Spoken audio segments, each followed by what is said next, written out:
What's out there? What creates the shadows in the corners or the creatures of the dark? Who are those on the other side? What do they have to say? This is the Gateway Podcast. This is not your normal style of paranormal talk radio.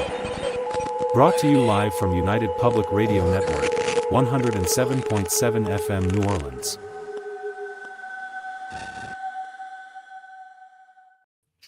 And welcome to this episode of the Gateway Podcast. I'm your host, C.L. Thomas, and joining me tonight is a special guest, Kara Phillip. Usually I talk a little bit before I get into the show, but since this is a pre-record and it's Christmas Eve, I'm not going to do that. I'm not going to give you the usual, all right, I'll give you the weather report from Vegas. It's a little warm. It's about 70 degrees. You guys probably love that because I know it's snowing everywhere else. It's absolutely gorgeous here. You don't really even need the sweater that I have, but I wanted to wear my ugly Christmas sweater just for you guys. Happy Merry Christmas, Merry Hanukkah, Yule, whatever it is that you're celebrating tonight. But let me get our guest on here. She is from Paraflix, actually. She is another podcast host, which I'm really excited to talk to her. She has a show called The Obscure. So she's going to come on and talk about her life and the obscurity of maximum security, I think it is. She's got a new project coming out. And I'm missing my notes, you guys. I'm really sorry. It's called History Alive. That's her new project. So we're going to talk a little bit about that, but we're going to get to know Kara. So let me pull her up here. Hi. Welcome. Thank you. That is not an ugly Christmas sweater. That is an adorable Christmas sweater. It's kind of adorable. You can see the whole thing. It's one of those ones that look like you're flying or something. Yeah, it's still adorable. We've been doing ugly Christmas sweater parties, and that's not ugly. That's normal clothes. Well, I've seen some really hideous sweaters. I have a guy friend who does it every year. And this year he put jingle bells on his boobs. That's a reasonable sweater. I've been calling him jingle titties. Last night I went to a naughty bingo ugly Christmas sweater party. So he probably would have fit in really well. Oh, this guy's a hoot. I mean, we had a little Christmas party and there's a bowl here in Vegas. We went to this country place because there's a bunch of cowboys in town, and there's a bowl, and so we, of course, rode the bowl. And he wore these really tight Christmas pants, and they split right down the behind.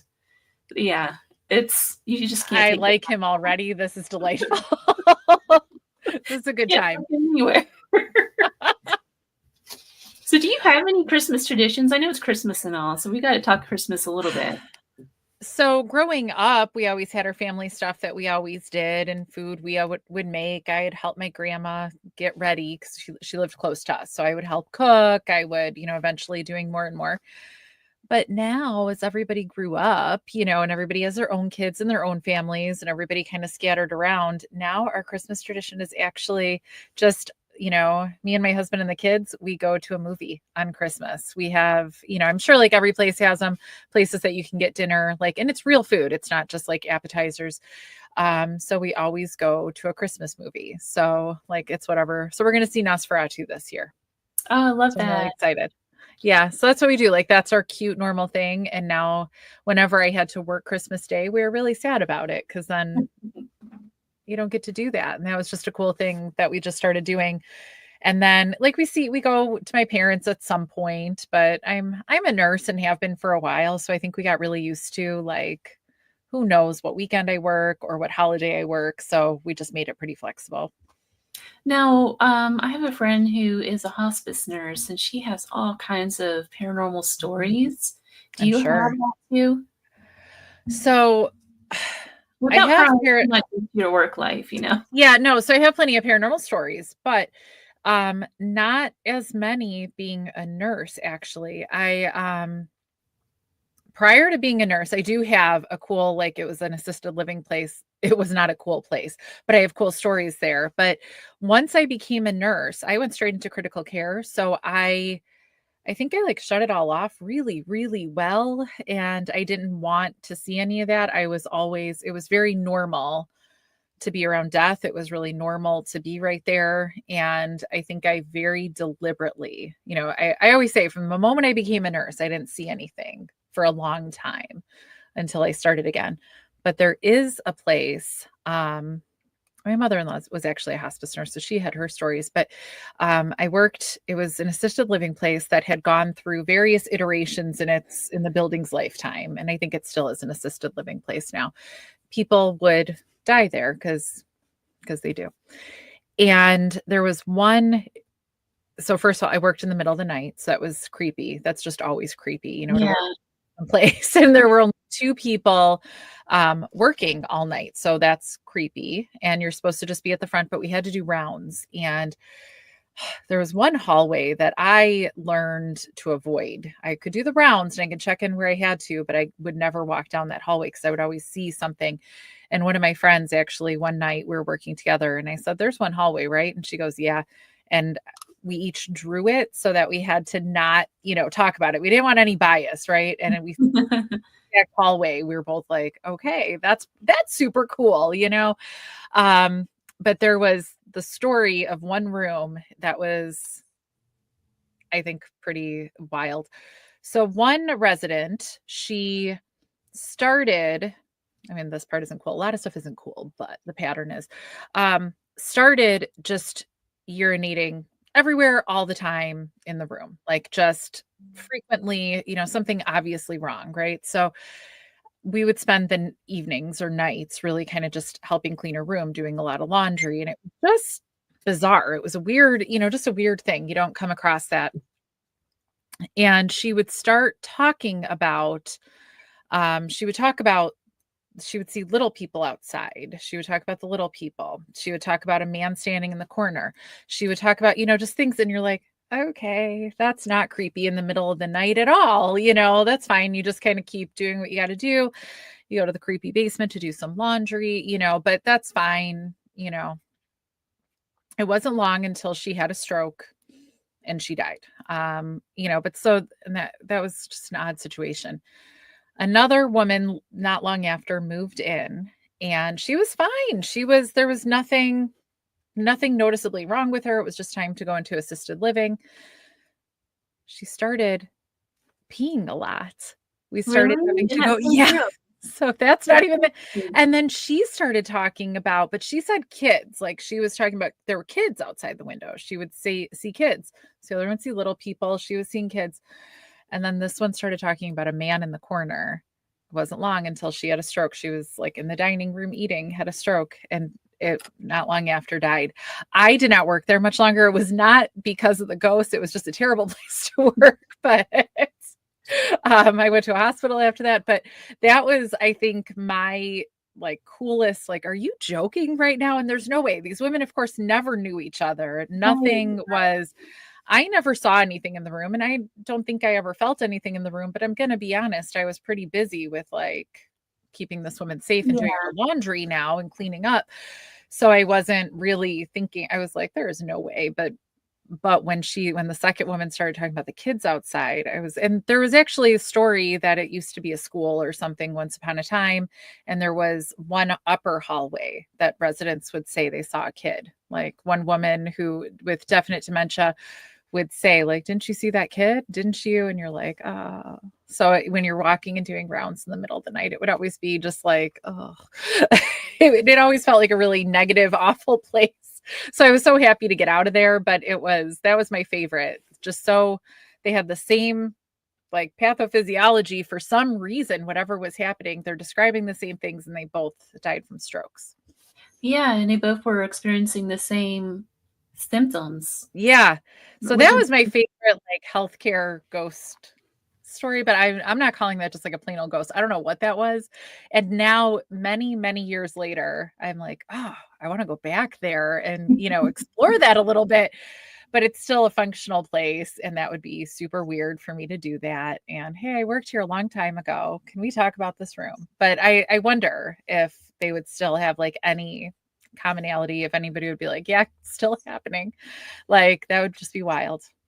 But, you know, medical buildings like that have just that strange energy infiltrated within their walls for some reason.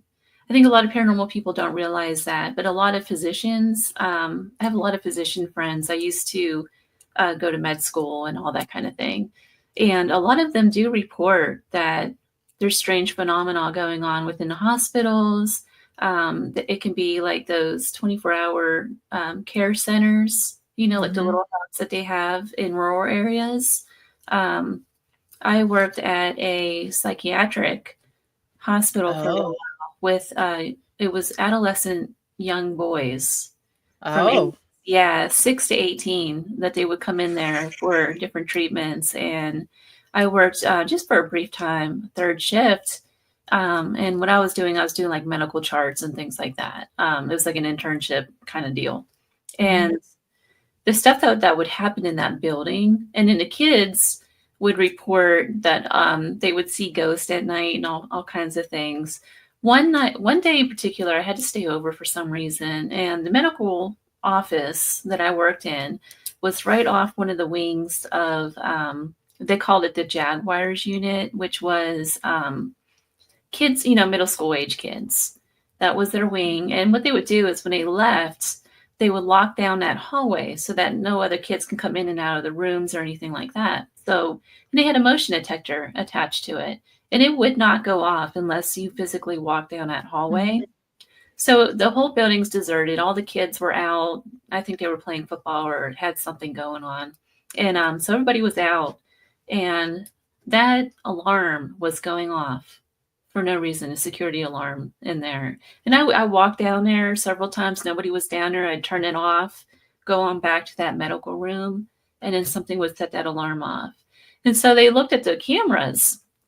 There's a security camera down that hallway, and there was an actual orb that they caught on the camera. That's awesome.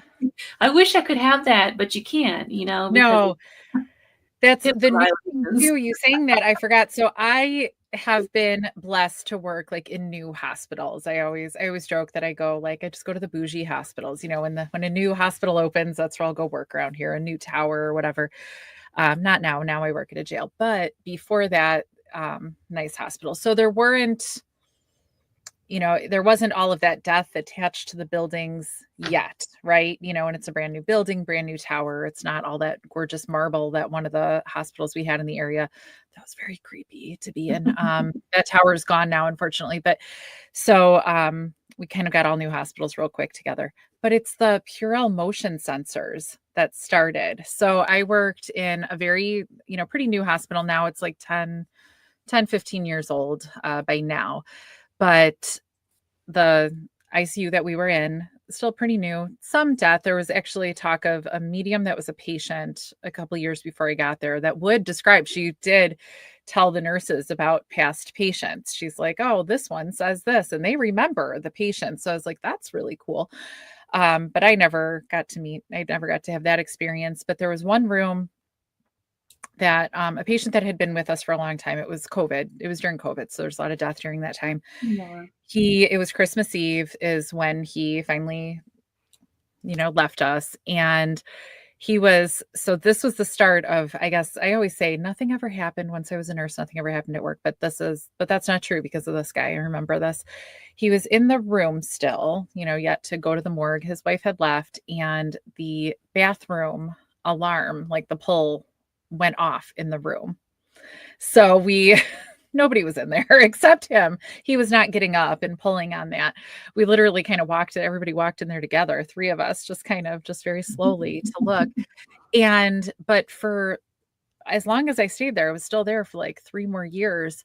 The Purell thing outside of his room would like dispense every now and again. And it was just like a normal thing. And that's when nobody's around. Those will sometimes go by the rooms that things happen in. So that's the new like motion sensor. Even in the middle of the day, you'll be sitting there, and all of a sudden it'll and nobody's there. So that's Interesting. those Purells. Those Purells are how you know they're haunted now, which is funny. And as like in healthcare, you kind of just take for granted that this is going to happen. I don't think anybody, when I talk to anybody, I don't think anybody has ever during my career been like, that's not a thing. You're wrong. Everybody's like, oh yeah. Everybody knows. And it's, and it's a very superstitious group of people, but yeah, it's always very normal amongst Yeah. us. Everything's haunted. It's like hospitals, medical facilities, churches of all things. Mm-hmm. Churches are always haunted. And prison settings. Mm-hmm. Those are like the big three. Well, that's where are you the most emotional? Where do you have the most everything? Those three settings. That is where all of the emotion is. That's where everything plays out.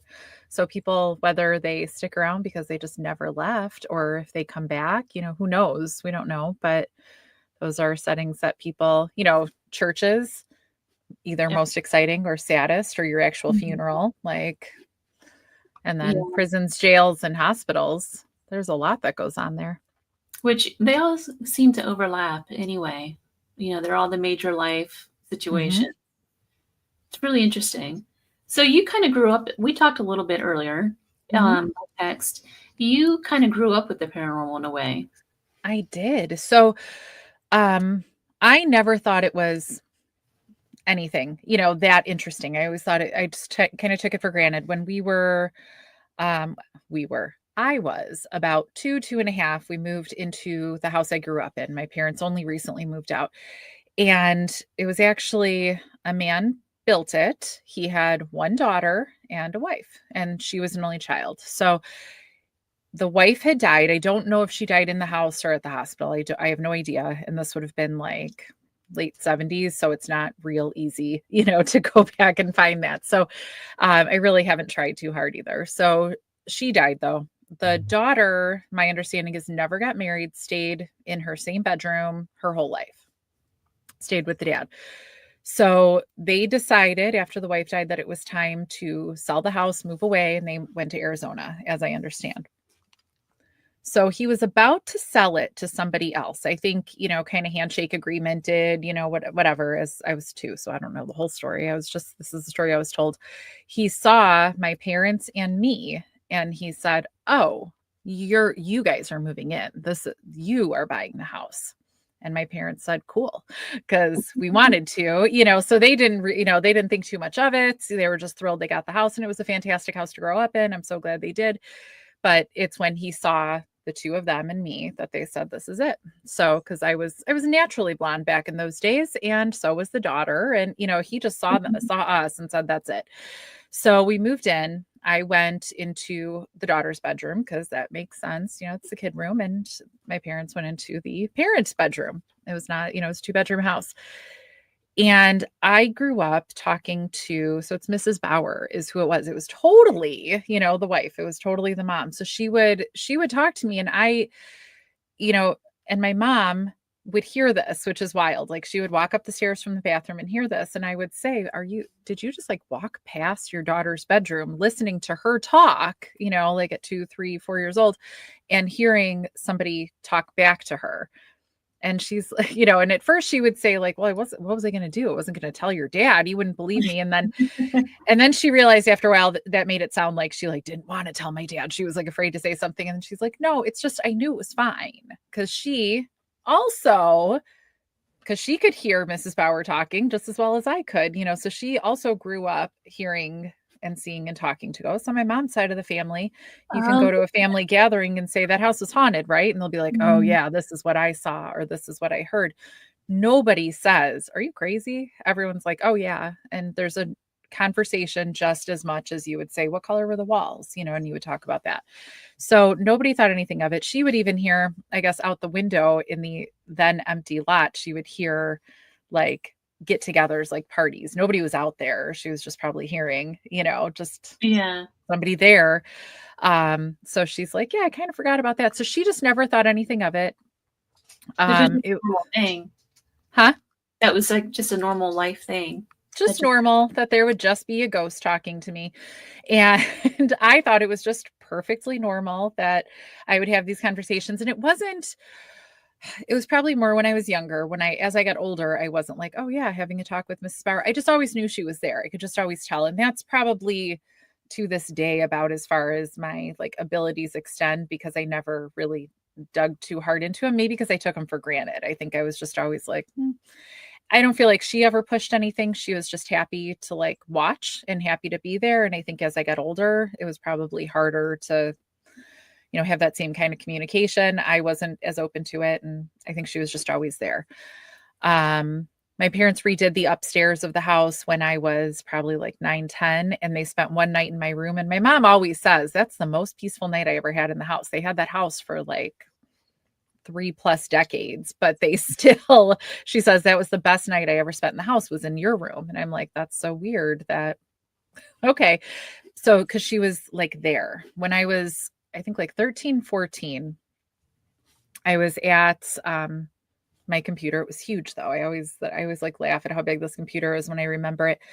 And I saw her this was the most I had seen of her in a long time. I like saw her walk out and she stood behind me. I felt her say like, goodbye, I'm leaving. You're good. And she walked out the door and, walked out of my life. I don't know if that's when Mr. Bauer died. Maybe she was like, you're good. Or if I was like 13, 14 and she was like, all right, teenager, bye, you're good. I don't need to stick around anymore. To this day, I don't know. Like I felt like at the time it was because Mr. Bauer, it was time to go join him, but I don't know if it was time to join him because she was like not going to stick around or if it just really was time. So, and after that, the house felt different forever on. And I never really, after that, I think I was always kind of like chasing ghosts. I grew up near Bachelor's Grove, so we all had to go to Bachelor's Grove growing up. We did stuff like that. We sought out the spooky, but I really kind of didn't have that same connection for a long time. I moved to West Michigan for a while. It's not a spooky place at all. I had kids. I did, I was busy. I tuned it all out. And then I moved back to Chicago. And that's where the spooky. Now, why is Chicago so spooky? I don't know. I think we're open to it. I think so. I thought it was really normal. So I grew up Catholic, went to Catholic school. I always kind of call it Chicago Catholic. It's a very, it's just more kind of how you grow up. It's a little bit more. I think we're comfortable with like the rituals of mass, even like Chicago, like Catholicism is different in West Michigan, even, it just feels different when you go to church. It's just a different vibe. I think it's a little spookier. You grow up at like sleepovers, you do the light as a feather, stiff as a board, you do, Bloody Mary, all these things that are spooky.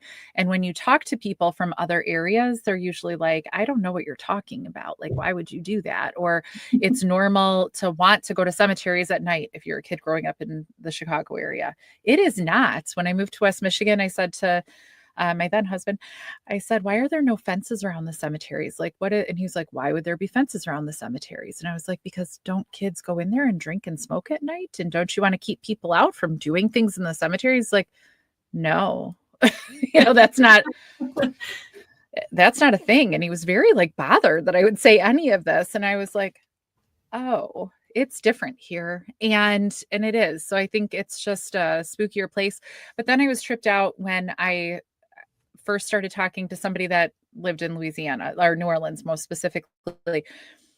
It was very shared, like even a little spookier from down there, but very shared, stuff that I would consider normal, she considered normal. And I totally appreciated that about her. And I love, when I win the lottery that I don't play, that's where I will be moving, just, I love it there. And so I think there's, every time I go, like, I'm always so sad to leave and I'm like, I'll see you later. But I think we just are kind of spookier and kind of, we are tied down the river and everything. So I think it's just a spookier place. And I think we just grow up that it's a little bit more normal to be spooky. It's interesting. I lived all over the country now. I lived in the Northeast. I lived in the South. I lived in Nashville for quite some time. And now I live in Las Vegas. And I feel like you're absolutely right. The hauntings are different per location for some reason. Mm-hmm. The South has a very deep-rooted haunting level that it like encapsulates the slavery and darker times in American history. There's really no way to describe it. And it's even different when you, from the Appalachian south to like the bayous, or maybe to St. Augustine even, where it was owned by the Spanish at one time. It's very, and then out here, out west, it's a very mean haunting. It's completely different. It's less sadness as what is in the South, but it's like a meanness. Well, and I mean, since it's like the hauntings are tied to people, it's just different lives that they all lived. Like they lived such different lives and like different. So, the same way, just even right now, the culture is different in areas, just even how we move and think about time and everything. That's how they felt too. It was just a different, their realities were just different in all of the different areas. So you go on to start a podcast with Paraflix. Yes. There's so much that happened before that, though. We need to back up a little bit. Yeah, we got to back up. So in the meantime, now we got to like weave this all together. So I mentioned me being an only child. So as an only child, God forbid, I always go to daycare. Sometimes I say, I don't want to do that. And my mom would take me to work. How delightful, because it was so much more fun, which is funny, like when I say the words, but it's true. So much more fun to go with my mom to work than to go to daycare sometimes. And so we would drive. So we lived in Oak Lawn, so south suburb of Chicago, and we would drive out to Joliet where her company had moved. So that was very far back then. I mean, it's still the same distance now, but there weren't cell phones then, and you drove through forest preserve. So it was, dramatically far kind of.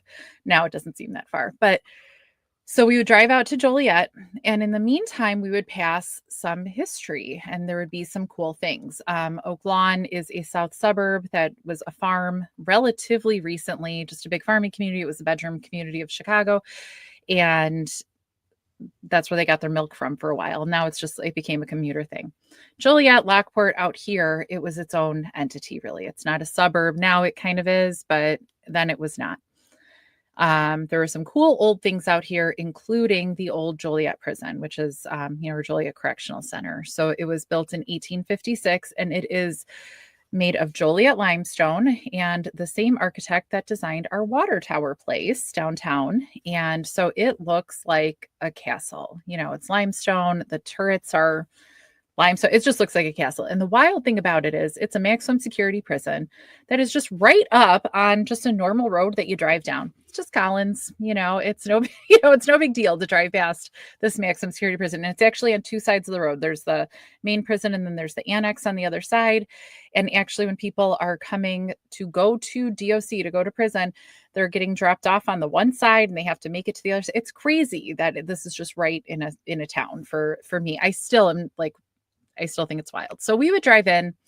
We would drive past a big courthouse from on the south side for Cook County.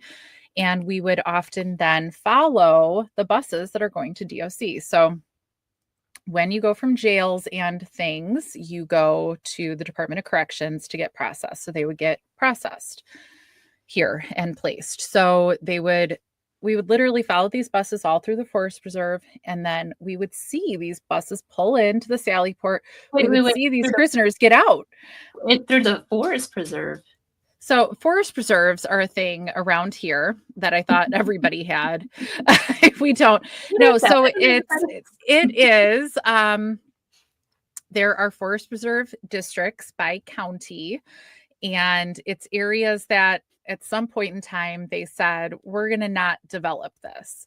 So at one point in time, I'm sure it seemed very, very far away from the city and very far out. It is not very far out and far away from the city. So it's areas that they identified as being like either ecologically valuable in some cases, or just this seems like a safe area to preserve. So just areas where there's not going to be development. So, and there's just trails you can walk, but it's pretty big stretches. So when you drive through those, it's, just usually like little, I don't want to say little roads, but like, 1 or 2 lanes and, 60 miles an hour, you got to watch out for deer. And then you make it to the next suburb. So there's just little areas. Sometimes there's maybe a little lake in there, so yeah, nature preserves. That's So, so you're driving through all this like forest reserve. So you're not even like past civilization, just forest. And then you get to kind of city pretty quick. And then you're at this prison and these people being sentenced, to maximum security prison are just getting out. You're seeing them get out of the bus. And then they're going to disappear behind these walls. So that's crazy that like just at such a young age, that was such a wild thing to see. And I just thought, and I would see like, there's when you drive past a prison, you see the like, don't pick up hitchhikers, all these signs were up like it was like it's a prison, because it was. And I just was so blown away by all of this. I was like, what is going on here? And it was in operation for a very long time. 1856 it opened. It was finally 2002 is when it was finally all the way shut down. So it was used in Blues Brothers. It was used in Prison Break and like some other shows too, but those are like the ones that you would know. So very, interesting architecturally and just, your imagination and just everything when you get to run around. So I was always fascinated by this place. And that kind of turned into, I realized it turned a little into my obsession into like the, kind of behind the walls, kind of like, I got to find out what goes on behind there, the mystery of it, the everything. I think that eventually kind of that curiosity led me to be a critical care nurse, like always like behind the walls, the things that not everybody gets to know about or see. So that's when my husband found a house out this way and he said, how about you want to move out there? And I was like, yes, because I kind of grew up out there. And he was like, that's so weird. So we end up very close to the prison. And not long after we moved in, there was a huge fire that was deliberately set. And I knew, like, when I saw the smoke, I said, that's the prison. Like, I just knew it. I always like felt a connection. I always knew I needed to somehow get in there. I didn't know how that was going to happen, but I always felt really connected to it. So then, and I thought it was so cool that we lived close. So after this big fire that was set deliberately, the city and state started moving towards something. They either were going to have to tear it down, open it up, something, because it was still DOC, it's still state of Illinois property. So they then opened it to being run by a local organization, leased to the city, and people could go in. And that became opening it up to the public eventually. So there were one tour I got to go to, and it was somebody that didn't run them very well, the tours. And so they said, well, we can't do that. They eventually opened up volunteer days to help clean it. So that's how I first went in as a volunteer. And so then now the paranormal is also coming around to save my life too. So that was in a rough time in my life. And I said, well, I really just want to get in this place. And I really want, and it's very scary to be around people. And it's, all this stuff. I was not in a great place. And so I showed up to one of the volunteer days and I found out that these people would come every week on a Saturday. And I was like, okay, maybe I can come again. And I remember thinking, I don't know, this is like quite a motley crew of people, they were, and one guy who is now my co-host and like one of my best friends, but he is like over 6.5 feet tall. He is a big guy. He is super gruff and like can be, he can say anything and you'll be like, okay, it could be super crude and you're like, that's funny. Like something about his delivery is, but he's still a lot, if you're thinking, oh, I'm going to hang out with this guy every week now, and so, but I showed up again and like, so I started just having nothing to do with the paranormal, just taking part in volunteering and a local institution, cleaning it up, helping get it so that guests could come in and the museum could hold tours and have people come in and save the building that I fell in love with, like when I was a kid. That was pretty amazing. And that started kind of saving my life, started, bringing me back to what I needed to be, and to remember who I was. So I will forever, I always say like it called to me. It always wanted me there, everybody, whoever, whether it's the building or the ghosts, I was always meant to be there. And so now we come up to tours. So then they said, well, the paranormal, it's haunted. We all know it is. And I kept to that day because I was a nurse. Remember, I still hadn't seen anything.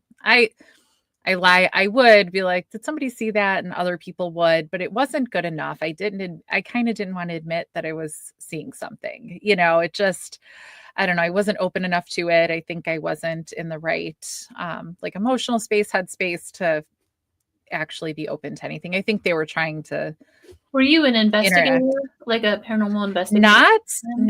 Not officially at that point because so this is still coming out of I lived in Michigan. I had these kids. I had a difficult move back and even kind of a difficult time when I was here and focusing on my career and everything. So I really wasn't. I was, always, I had the first 20 plus years of my life were very entrenched in the paranormal accidentally, but not deliberately.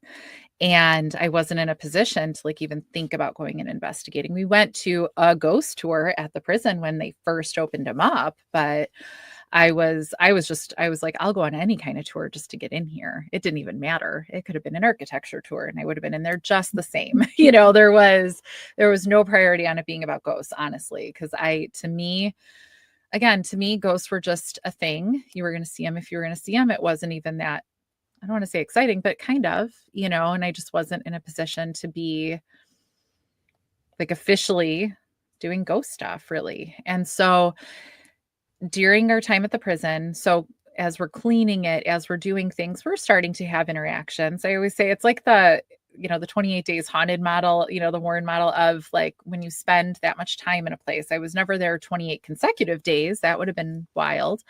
But we spent so much time there that eventually I think we got to be seen as the inmates, because the inmates are who clean, who do all the work, who do all the things that we were doing are the inmates. So I think we started to be seen as just part of them. I think they, kind of felt us. So eventually Rob, who is now my co-host, but again, like, just became, one of my best friends. He had been a paranormal investigator for many, many years. He didn't stay as involved because also work and life, kind of pulled away from being so active. And real jobs that we have. Yeah, no, that gets in the way, like it really, you got to make decisions and have priorities here.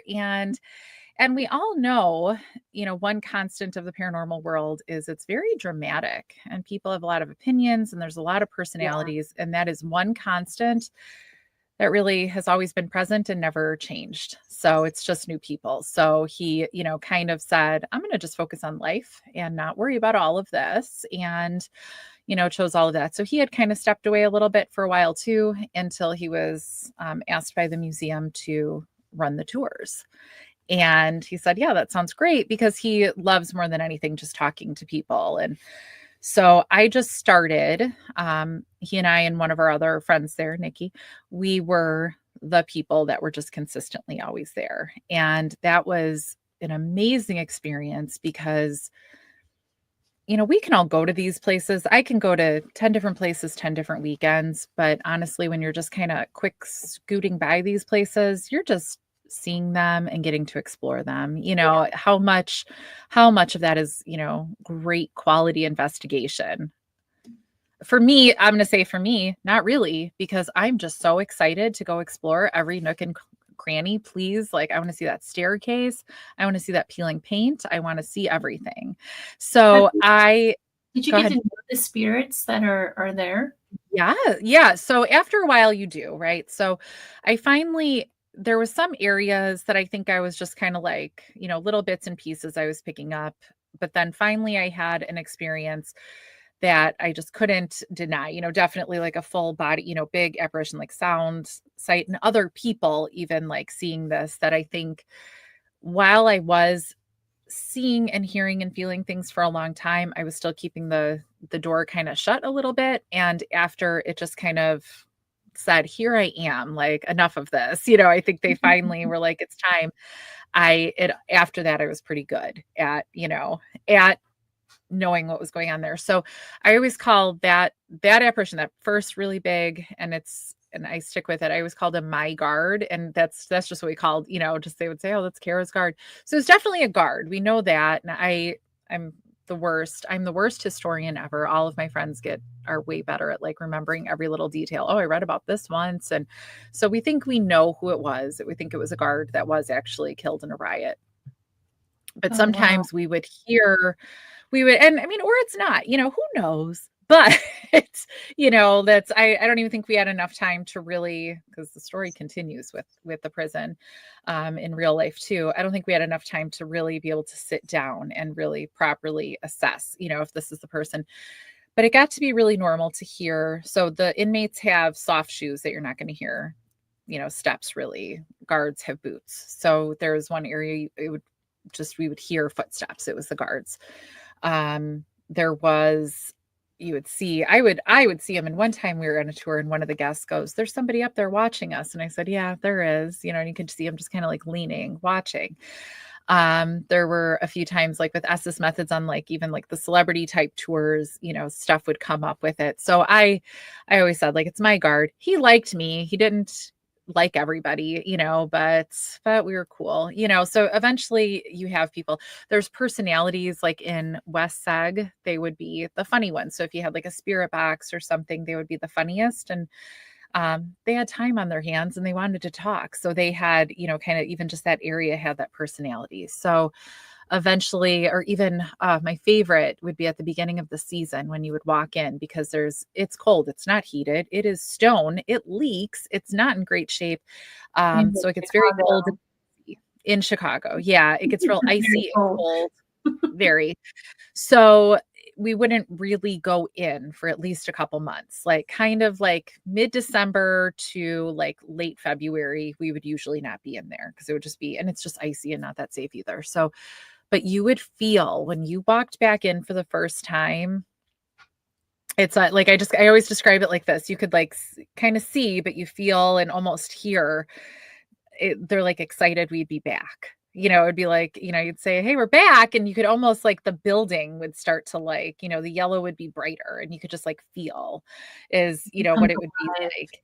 And you could see like even in the stone all summer, or even, you know, and it's not even just the lighting per se, like all summer or even in the winter when we were still in there, it just looked more alive. And I was actually talking to someone that was a guard there for a long time. And he doesn't always talk about the paranormal, but every now and again he does. And I'm like, but you can see in the winter when it like kind of dies down and none of us are in there and it's not happy, you know, they're not, you know, and then, but in the spring, you know, not even the spring, just the first time somebody goes back in, the building looks different. Like it almost sparkles when we're in there, when people are doing things in there.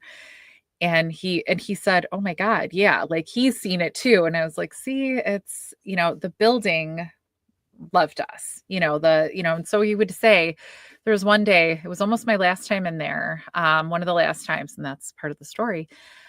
Some of us were having conversation, like we all, and it was, you know, weird foreboding conversation. I think kind of the spirits knew, whatever, we felt the need to talk about it, how we feel like we were called there, like we were supposed to be there. And I don't know why we were supposed to be there, but like we were supposed to be.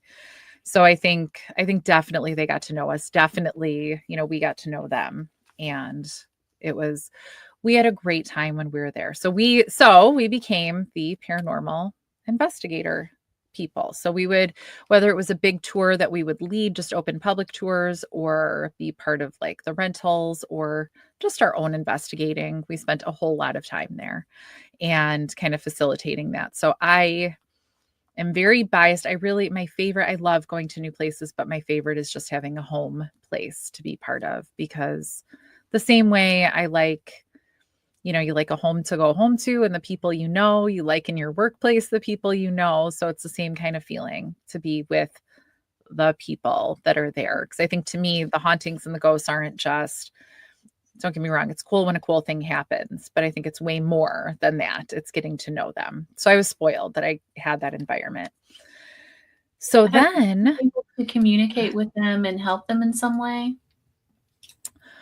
I don't think, or is it the opposite where they helped you in some way? So yeah, I think I don't even know if it was ever like so meaningful. I think if we helped them, it was just more that we were there. I don't think anyone was really trying to cross over, go anywhere. I think if anything, they appreciated that somebody saw them, just kind of, and not just like, oh, I feel like something touched me, but just kind of with respect. Somebody is seeing them, somebody is realizing that they're there.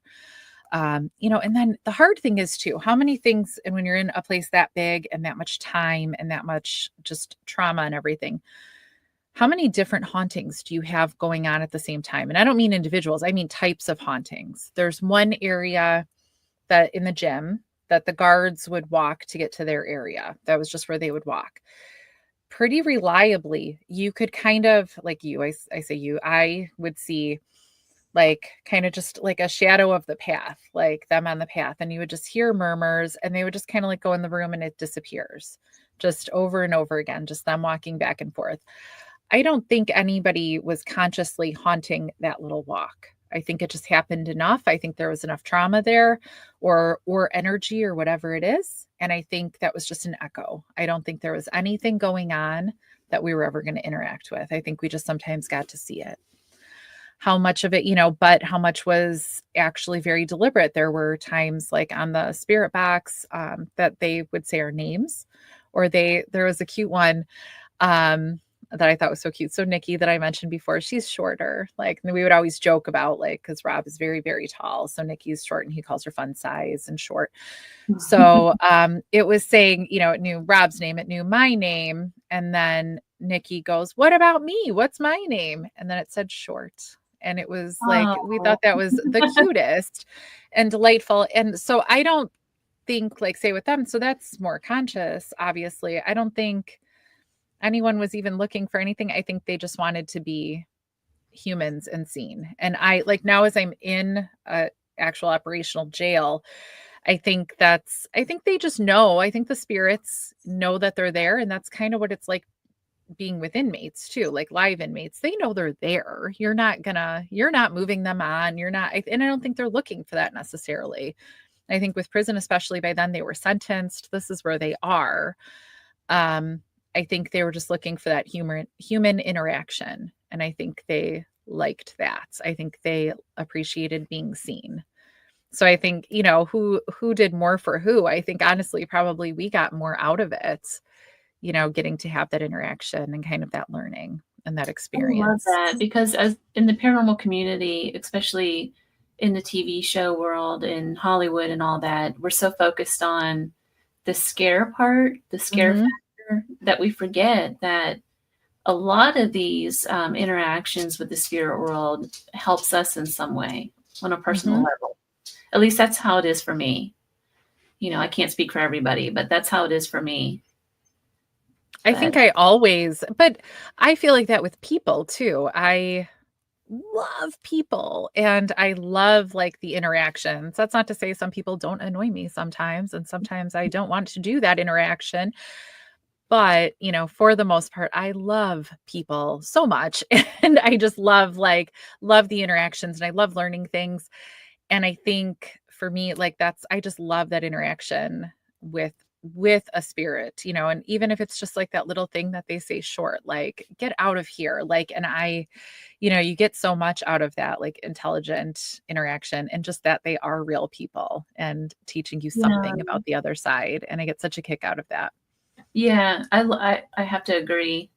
There's been many incidences where I've had a personal connection with the spirit world, and it's made such a difference in my life on a personal level that it's hard to explain. There's been many situations where the spirit world came through and it helped me just as much as it may have helped them. I don't know, so it's really interesting if we just sit down and maybe pay attention and listen a little bit. Yeah, no, I agree. I always say when I have some spare time, I don't have any, and I like to fill it when I do. I do want to do like, exercises to open up a little bit more and actually be able to do that interaction in a more meaningful way, because you should absolutely do that. I think you'd be really good at it. I'm so great at closing off. I'm fabulous at turning it off great at it. So I don't even worry. Like if I open up more, I'm like, no, it's fine. Cause I will just shut that down if I have to. I'm very good at doing that. I'm strong with boundaries when I want to be. So it's fine. But no, and then, so the story gets sad though, aside from, learning about, people incarcerated for a long time, that's sad, but eventually a group of us were no longer, so the paranormal investigations, paranormal tours, all of that are over at the prison. They've decided to no longer go in that direction. And a group of us, were banned from the facility. What? They have their reasons. Yeah, no, it's crazy. No, we still don't really understand the rationale. We know, so it's run by an organization that has some power in the city that, once upon a time, it seemed like a good idea to give them control over the site. And they still run it. It's they're taking it in a direction. There was, Inspector General investigation actually, and it was, found that nothing real good was going on, but it kind of got buried. So I think some of us got a little too close, I think is all it was. I think some people want control over things there, and they want to do what they want to do. And it's a large site. There's a lot of grant money that flows to the site nowadays because of volunteer efforts. And I think because it seems like the paranormal investigation thing would bring them a lot of money. Sure does. So yeah, no, it does. And the paranormal helps keep these sites alive too, and helps keep people moving through. So no, they just don't really, tours aren't even the big focus. I think we got too close to knowing too much about a not great organization that has structured itself, and the individuals have structured themselves to stay in positions of power, and they keep getting raises even as like their membership goes down, so maybe when people are a little too close, then you need them not there anymore. And so that definitely, that was a rough one for us. That was really sad. Is there any location that you plan on doing all this at? So to be able to continue with investigations, we have locations that we get to, like I get to sometimes go to the Crown Point jail, but definitely it's not a home site. So that was really the struggle for us. Like kind of on a philanthropic level, we all love to volunteer and be part of the community. It's not even just about paranormal. Like we want to give back and be part of it. So that was a real struggle for us, and to stay close to home. So we want to be part of an organization, not just showing up somewhere all the time. So we do get to, the jail in Crown Point, we sometimes get to make it out there, but it's not close. We don't really get to go out there, as a big group or anything.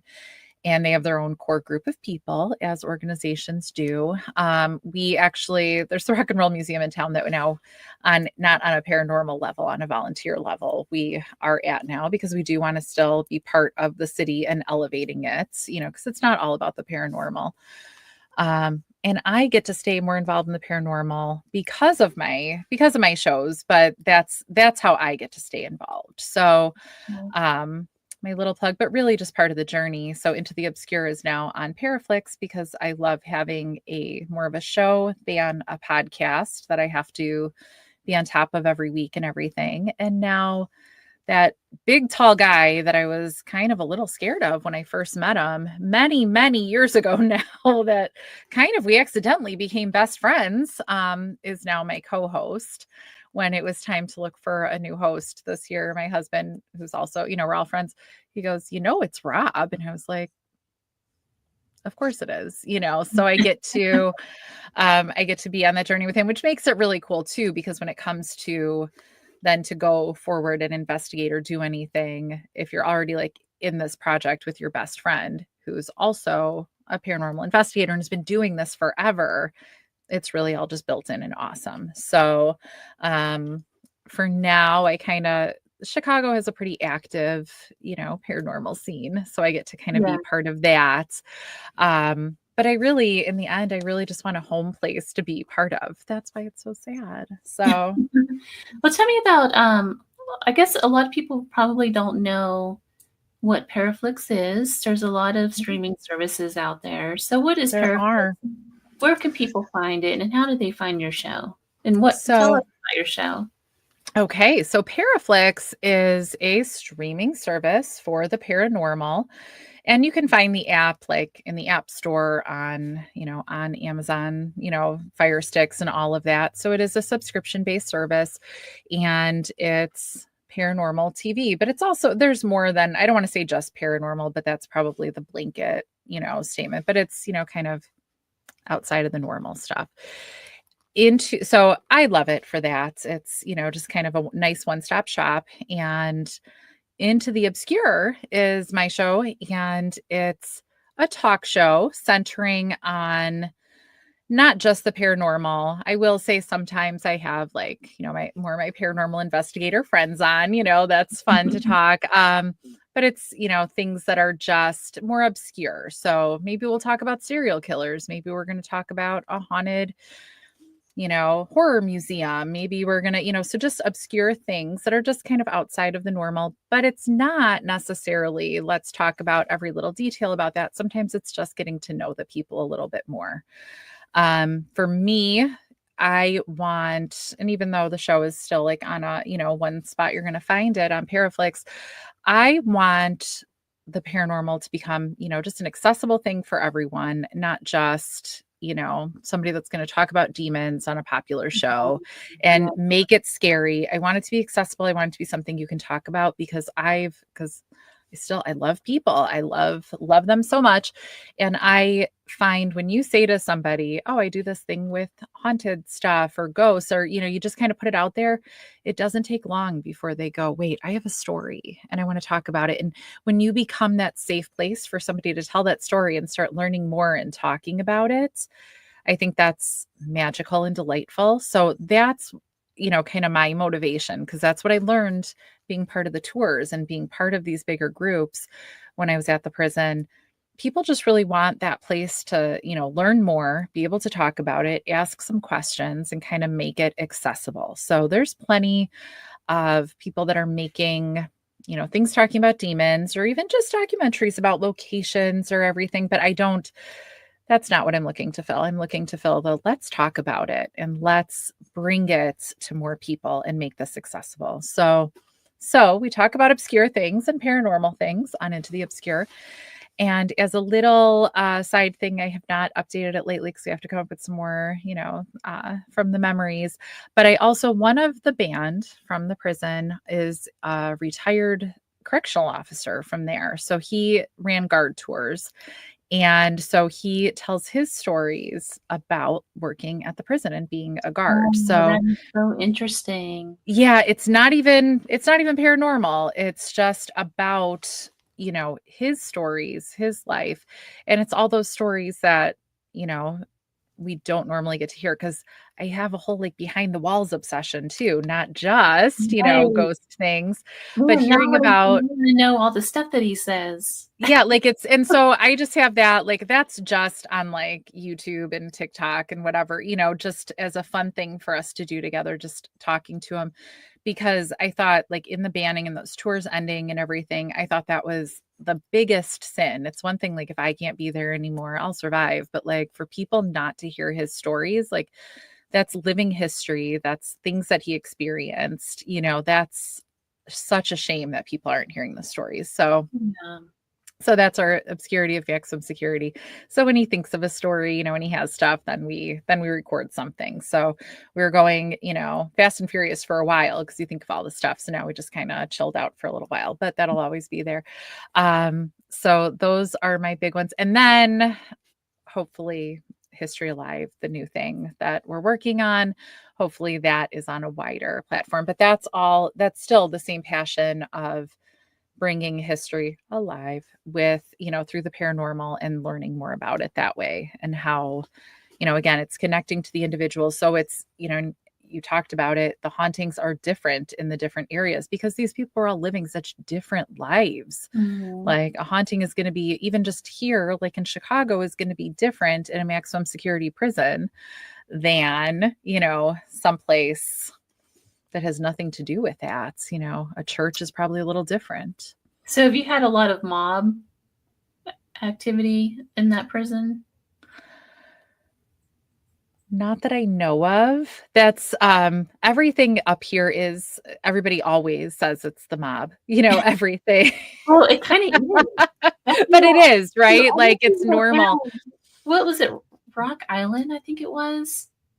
And it was the first time I ever even been in that part of the country anyway. I rented a car in Chicago and drove to Rock Island, which I had no idea there was that much country around that. It's very far. A lot of corn. Yeah. But yeah, just outside the hotel I stayed in, apparently there was a big mob shootout right there with Probably some mob guy. I can't remember his name, but I guess you rolled that town at one point. But yeah, it's everywhere there. So there is. So I have to say, Nick Simons, because Rock Island, he was there, everything, if you're in the Midwest is about Al Capone, right? So that's like it's totally not a joke. Everywhere you go, somebody's going to tell you Al Capone was here, and say, but that's like kind of our joke. It's always about Al Capone. So no matter where we go, somebody brings up Al Capone. So when somebody does, we tell each other. I was wildly unrelated to any paranormal thing I did. Honor flight. I was in Midway Airport early in the morning doing honor flight. And somebody randomly tells me about, well, they moved Al Capone's grave. And I was like, somebody else is bringing up Al Capone? Okay, but they did move Al Capone's grave to where it is now, which I didn't know, so I learned a new lesson that morning. But yeah, no, so we do have our gangsters buried all around here. They've all interacted around here. Everything was about the mob for real all through here. It's very interesting. Al Capone is even in Texas. Oh, yeah, Galveston, Texas. He had a place down there. I didn't know that. So yeah, in Vegas, they talk about mob here too, everywhere. That's a big thing here too. I feel like that was even more recent though, right? Or was it at the same time frame as in Vegas? Yeah, because it wasn't prohibition, was it? Or I have no idea. It was prohibition. It started out during that time here, and then it continued all the way up until the 90s. I interviewed a guy who actually he's responsible for taking the Maine guy, and I forget all their names. He's responsible for taking his own dad down, who was over the mob during, I think, the 80s. Wow. That movie Casino is actually after him. Interesting. But yeah, he was the son, and his dad had a hit on him and everything. It's a crazy story. And so off record, during that interview, I asked him a couple off record questions, and he said, yeah, the mob is very much still active. It's just that it's underground now and they're doing different businesses. It's not relevant. They can't do it as out loud. That's No, there was actually in Joliet, Joliet definitely has its gangs. And then the mob came in because the casino's coming in. And that was its own whole thing. And that was pretty recent that all played out. It's all very alive and well. And that's even the interesting thing outside of the prison. It's very very alive and well gang activity there too. So as a tourist destination, that's kind of can be funny sometimes, but it's always been safe. Well, Kara, we are all out of time. That hour just goes by so fast. It does. An hour is quick. I'll definitely have you back on the show though to discuss your new project coming out. For sure. Yeah. And thank you so much for taking the time to come on here. Thank you. I appreciate you. Let's see. I'm trying to. You've been listening to The Gateway, your portal to the unexplained and mystical and the otherworldly, broadcast live from United Public Radio Network, 107.7 FM, New Orleans. For next week, I know it's New Year's Eve that's coming up, and the show is running on New Year's Eve. It's going to be, I'm not going to have a guest on, but I am going to do a recap of the year and talk about some of my favorite things with the paranormal and some of the things that, we'll get into the nitty gritty. So it'll be something fun. Join me next week for that New Year hour. And then until next time.